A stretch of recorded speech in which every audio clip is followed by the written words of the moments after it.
What's up, guys? It's Mr. Bringle, and today we're going to continue working on our acceleration math practice problems, and we'll be doing numbers 7 and 8 in this video. So let's go ahead and jump right in. Problem number 7 reads, at an amusement park, a popular ride known as free fall carries passengers up to a height of 33.5 meters and drops them to the ground inside of a small cage. Sounds terrifying.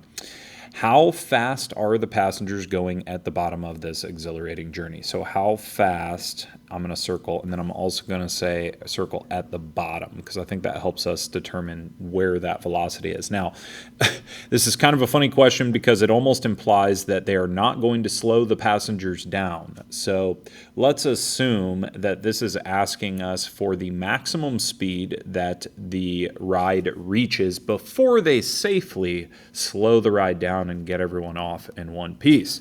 So sometimes I think it's helpful to do the diagram. If you guys have ever done like drop zone at Kings Island, or something, it's like this, right? Like they have this thing and all the people are right here and it's kind of a circle, and then this thing drops to the ground. And so it's basically asking us, if this is up at a height of 33.5 meters and they drop it, what is this maximum speed down here at the bottom before they slow the ride down and get everyone off, right? So having said that, I am going to go ahead and list what we know. We know that the change in vertical position here, or the height, is 33.5 meters. We also know that we are solving for the final velocity of the ride, right, at the bottom. So there's when we are missing things, when we look at this and we say, oh shoot, I only have two variables here, there's always going to be something that you know but it hasn't explicitly been stated. And that first thing would be that this ride is going to accelerate due to gravity, and the acceleration that's caused by gravity, we use 10 meters per second squared. The other thing is that it drops them from rest. So the initial velocity of the ride is 0 meters per second. Okay? Now we got to go pick an equation. Did this problem give us a number for or ask us to solve for change in position? The answer to that is yes, it gave us a number for that. It's right here, delta y. So we are not going to use the base acceleration equation number 1 on our equation sheet. We're going to use either 2 or 3. The second question would be about the time. Did this problem give us a number for or ask us to solve for time? And the answer to that is no. I don't see time anywhere over here. I didn't write it down.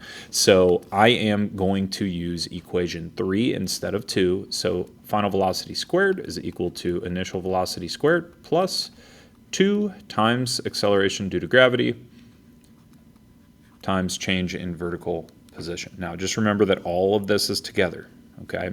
So final velocity, don't forget that that's squared. We'll need the square root at the end, is equal to 0 is the initial velocity plus 2 times 10 meters per second squared. We don't need to worry about any negative here because the object is going with gravity, right? It's not going against it, so we don't need to worry about two directions. Everything's in one direction here.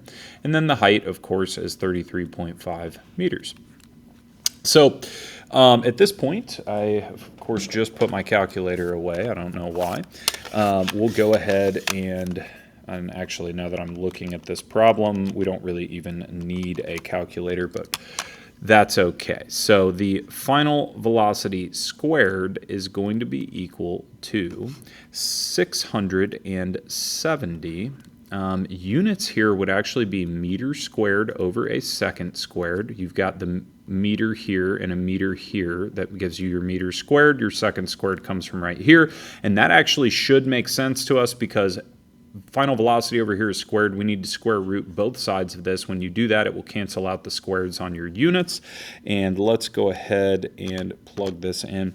You are going to get a final velocity equal to 25.9 meters per second. I'm using 3 sig figs here because we were given 3 sig figs in our problem prompt.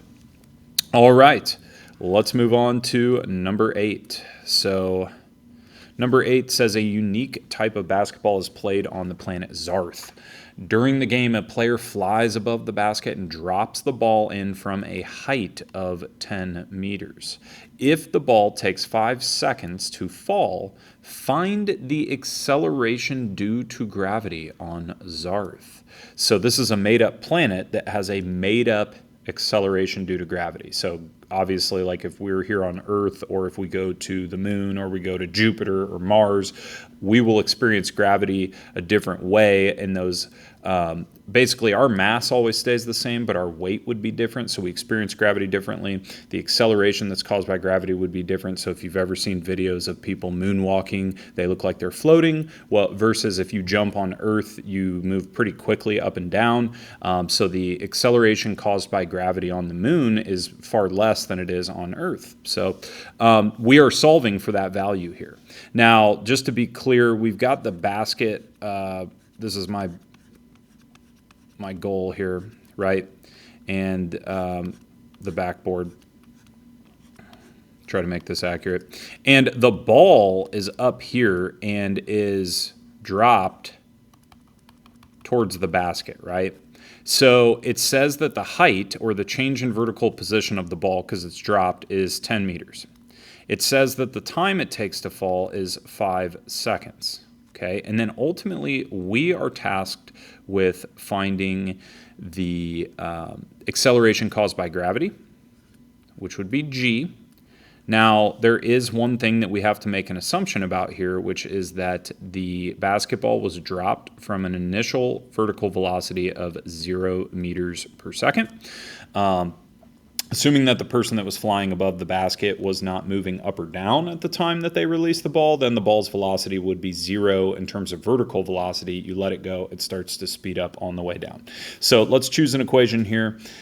Did this problem give us a number 4 or ask us to solve for change in position? Answer to that is yes. It gave us this change in position right here of the basketball. It fell 10 meters.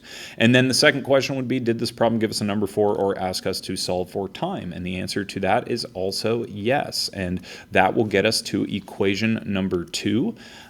It uses both delta y and t. So delta y is equal to VIT plus 1/2 g t squared. Okay, so we'll plug in 10 meters for the change in vertical position. The initial velocity multiplied by time is 0. Anything multiplied by 0 is 0. And then 1/2 times g, which is what we're solving for, and then t squared, so 5 seconds, and then that would be squared there. So just to be clear here, we're only squaring the 5 and the seconds there. So what I would personally do is I'll go ahead and go through every small step here. I'm going to go ahead and combine things over here. So it is going to be 10 meters is equal to, if we square 5, it's 25, and then cut that in half would be 12.5. So maybe I'll just go ahead and write this out so it's not confusing to anybody. This is going to be 1/2 times g times 25, and then this would actually be seconds squared. Now 1/2 times 25, we're going to go ahead and simplify that. So 10 meters is equal to 12.5 seconds squared times g.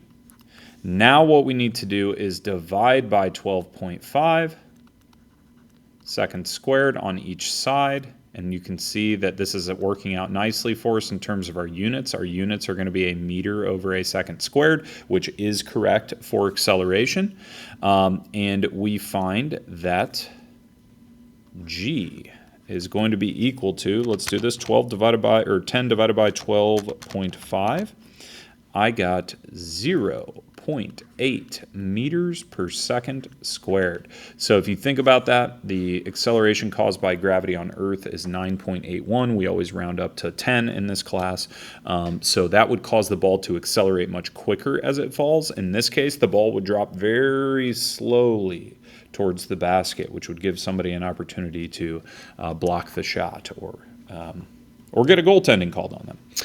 All right, that is going to conclude our problems here today, numbers 7 and 8 for the acceleration math practice problems. Thanks for sticking with me, and I hope you learned something.